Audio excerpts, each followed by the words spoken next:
আসসালামু আলাইকুম, সবাই কেমন আছেন? আজকে আপনাদের সামনে নতুন একটি ভিডিও নিয়ে হাজির হলাম। আজকে আপনাদেরকে বলবো যে একজন ট্রেন চালক কীভাবে তার পরিচালকের গার্ডরুম থেকে ট্রেন পরিচালনা করে।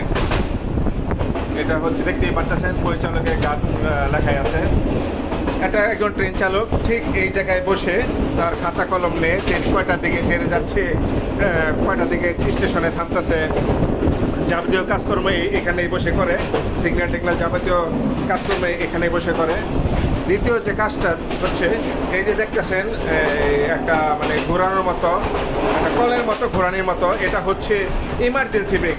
ধরেন ট্রেন ড্রাইভার হয়তো বুঝতে পারলো না, কিংবা গার্ড সাহেব হয়তো দূর থেকে দেখতেছে যে আসলে ইমার্জেন্সি ব্রেক মারা দরকার, তখন এই ইমার্জেন্সি এটা ঘুরাইলে ইমার্জেন্সি ব্রেক। তবে এটা আসলে সচরাচর মারে না। যদি একবারে খুব ডেঞ্জার অবস্থা থাকে তখন এটা ইমার্জেন্সি ব্রেক করলে দেখা গেছে ট্রেন দাঁড়িয়ে যায়। এটা হচ্ছে ব্যাকওয়াম, মানে হাওয়া ছাড়া তো ট্রেন চলতে পারে না।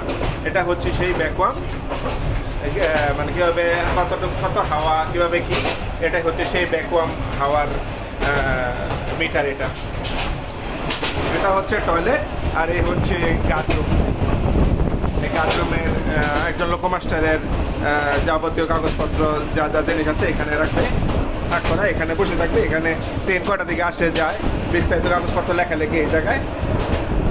এই হচ্ছে একজন ট্রেন পরিচালকের রুম। এই যে হচ্ছে ফ্যান।